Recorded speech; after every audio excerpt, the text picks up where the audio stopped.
విజయ మా ఊరు ఛానల్. నేను విజయలక్ష్మి. ఈ రోజుల్లో చాలా మంది ఈ దోషాలు అంటే జాతక దోషాలతో చాలా ఇబ్బంది పడుతూ ఉంటారు. దానికి ఏం చేయాలో అర్థం కాదు. అసలు జాతక దోషాలు అన్న విషయం గుర్తించడం కూడా వాళ్ళకి చాలా కాలం తెలియని పరిస్థితి ఏర్పడుతుంది అనమాట. ముఖ్యంగా రాహుకేతు దోషాలు అంటూ ఉంటారు. ఈ రాహుకేతు దోషాల గురించి చాలా కన్ఫ్యూజన్ ఉంది. కొంతమంది ఏంటంటే ఇది మనుషులకి కాదు, వర్తించదు, దేశకాల పరిస్థితులు అలా వర్తిస్తుంది అని చెప్పి అంటూ ఉంటారు. కొంతమంది ఏమో ప్రతి జాతకం అంటే చాలా వరకు జాతకాల్లో రాహుకేతు దోషం ఉంది అంటారు.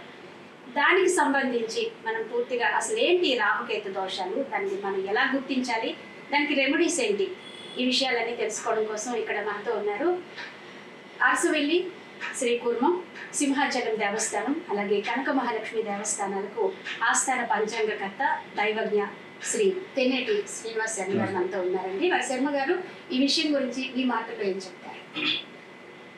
ప్రధానంగా కూడా జాతకంలో రాహుకేతులకు సమస్యలు, కాలసర్పదోషం అంటుంటారు. మీరు ఇందాక చెప్పినట్టుగా ఈ కాలసర్పదోషం అనేది ఏంటంటే దేశ అరిష్ట యోగాలు. సాధారణంగా కూడా ఒక జాతక చక్రంలో మనకు చూడండి పంచగ్రహ కూటమి, షష్టగ్రహ కూటమి ఈ మధ్య కాలంలో ఎక్కువ వింటూ ఉన్నాం. అంటే ఇది మొదటి నుంచి గ్రహకట్టు ఉంటుంది. అంటే బయటికి వెల్లడించేది తెలుస్తుంది, కొంతమంది తెలుస్తుంది. ఈ యొక్క షష్టగ్రహ కూటమి అని కూడా దేశ అరిష్ట యోగాలు, దేశారిష్ట యోగాలు అంటుంటారు. ఈ సంవత్సరంలో ఈ విశ్వాస సంవత్సరం ప్రారంభం షష్టగ్రహ కూటమితో ప్రారంభమైంది.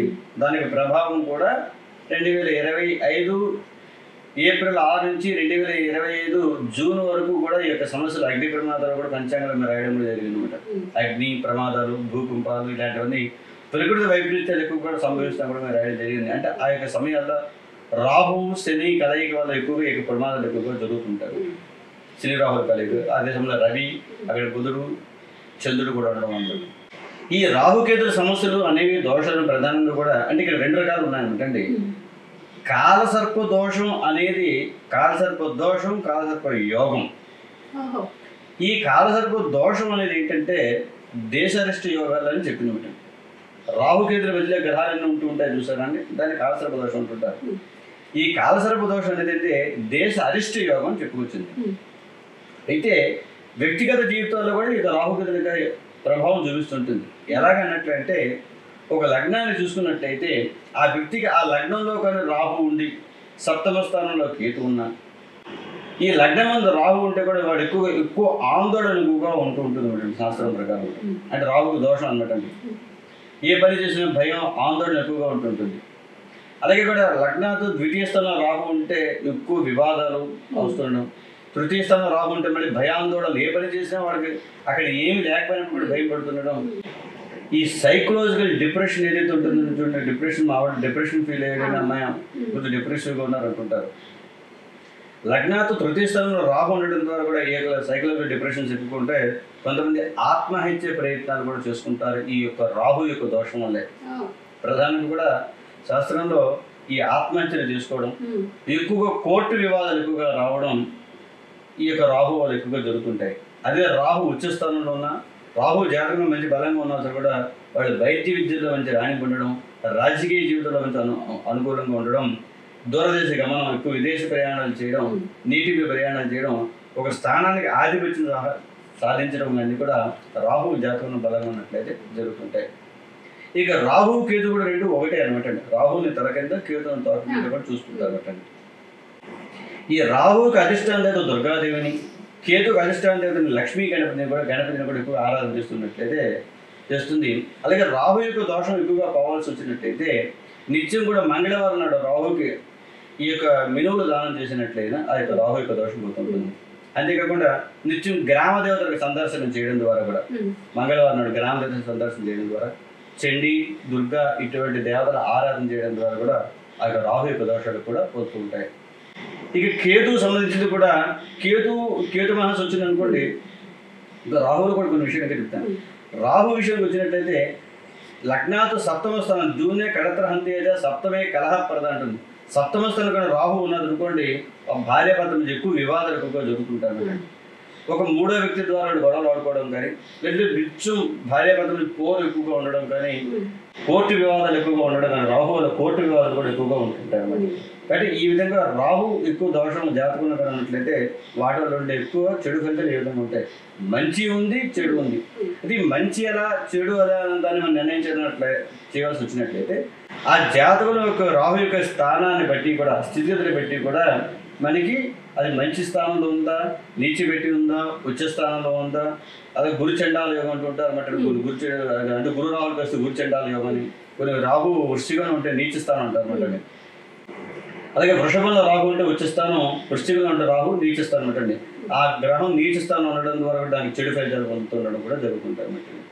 అంటే ఆ యొక్క గ్రహాల యొక్క ఉండే స్థానాన్ని బట్టి కూడా ఆ ఫలితాలు ఉంటాయి అన్నమాట అండి.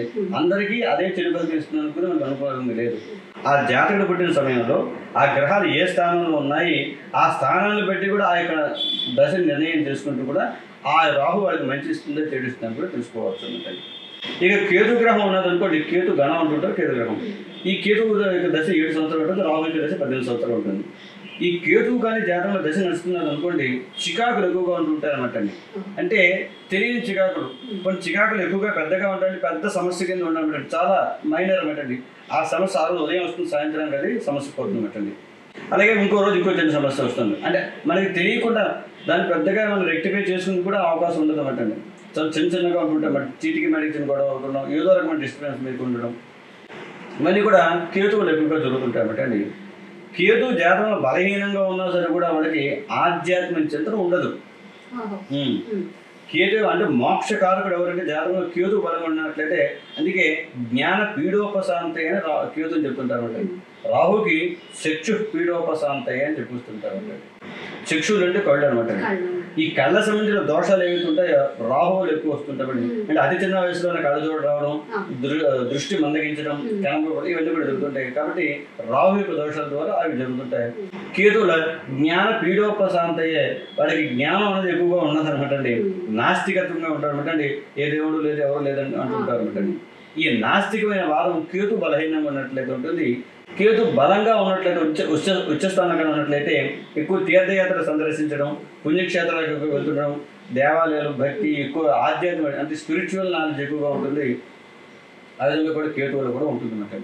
అంటే ఈ రాహుకేతువులు అనేవి జాతకంలో, అంటే మీకు ఇంకో విషయం చెప్పాల్సి వచ్చినట్లయితే మనకి 7 గ్రహాలు, రాహుకేతులు గ్రహం కాదండి. ఎందుకనంటే రాహు వరాహమీరుడు జ్యోతిష్ శాస్త్రం రాసేప్పుడు వరాహమీరుడు రాహుకేతులు లేకుండానే 7 గ్రహాలకి అదన ఫలితాలు చెప్పారు. రాహుకేతులు తీసుకోలేదు. కానీ అయితే ఇప్పుడు ఎలా వచ్చాయని అనుకుంటుంటాం. అంటే జ్యోతిష్ శాస్త్రంలో కొన్ని విషయాలు అంటే ఇవిడింపబడ్డాయి అన్నమాట. మనకి ఆకాశంలో కానీ చూసినట్లయితే మనకి 7 గ్రహాలే కనబడతాయి. మీకు తెలిసిందే కదండి. రాహు ఇదిగోటండి, కేతు ఇదని ఎవరైనా మీరు చూపించి ఐడెంటిఫై చేసేవాళ్ళు ఎవరైనా ఉన్నారా? లేదు. కానీ ఆ యొక్క దశల్ని ఆ భూమి, చంద్రుడికి, సూర్యుడికి వచ్చే నీడ బట్టి మనకి గ్రహణం సమయంలో ఈ ఛాయ ఏర్పడుతుంది. రాహు అనేది కేతు ఛాయ, షాడో అంటుంటారు. మనకి ఇంగ్లీష్లో చెప్పేది వాళ్ళు అంటే పాశ్చాత్య విధంగా చెప్పేది దాని షాడో అంటే నీడ అనమాట. ఛాయాగ్రహాలు అంటుంటారు. దాని పేరులో ఛాయ అంటే నీడ కదండి. కానీ రాహు 18 సంవత్సరాలు కూడా చెప్పబడింది. అయితే ఈ రాహుకేతు ఛాయాగ్రహాన్ని చెప్పినప్పటికీ కూడా ఆ జాతకంలోని స్థానాన్ని బట్టి కూడా వాళ్ళకి ఆ దశలు వచ్చినప్పుడు ఖచ్చితంగా కూడా ఆ యొక్క ప్రభావాలు ఎక్కువగా చూపిస్తున్నారు. అంటే ఇది రాహుకేతుల యొక్క సమస్యలు ఎక్కువగా ఉన్నట్లయితే నేను చెప్పినట్టు ఏంటంటే ఆ విధంగా ఆ యొక్క వ్యక్తి యొక్క స్వభావాలు ఎక్కువగా కూడా మారిపోతుండడం, మీకు ఇక ఏదో కొంతమంది చూడండి సోషల్ కమిట్మెంట్ చూస్తుంటారు, ఇలాంటివన్నీ చూసుకుంటుండడం కూడా, ఎక్కువ ఉన్మాదంగా ప్రవర్తించడం కూడా రాహు కేతు రాహుకేతు దోషాల వల్ల తీవ్రమైన ప్రభావం ఉంటుంది. చాలా తీవ్రమైన ప్రభావం చాలా ఎక్కువగా ఉంటుంది. ఏదైనా కోర్టు వివాదాలు వచ్చాయనుకోండి, రాహుకేతుల మధ్యలో రాహు మహాదశ నడుస్తున్నప్పుడు కానీ వాళ్ళకి కోర్టు వివాదాలు వచ్చాయనుకోండి, అవి ఎటువంటి పరిస్థితుల్లో పోవడం చాలా కష్టం. దానికి రెమెడీగా కూడా దుర్గ, చండి ఇలాంటి హోమాలు చేసుకోవడం ద్వారా, కేతు అధిష్టానం చేత లక్ష్మీ గణపతి నిత్యం ఆ కేతు మహాదశలో లక్ష్మీ గణపతి ఆరాధన చేయడం ద్వారా కూడా, గణపతికి తర్పణాలు చేయడం ద్వారా కూడా ఈ యొక్క దోషాలు తగ్గిపోయే పరిస్థితులు ఎక్కువగా ఉంటాయన్నమాట. ఇది రాహుకేతుల గురించి చెప్పాల్సి వచ్చినట్లయితే, అయితే ఈ కాలసర్ప దోషంలో ఒక 2 విషయాలు చెప్పుకుందామండి. అయితే రాహుకేతుల మధ్యలో గ్రహాలు ఉన్నప్పుడు ఆ జాతకుడికి ఎక్కువగా ఫలితాలు ఇవ్వదన్నమాట.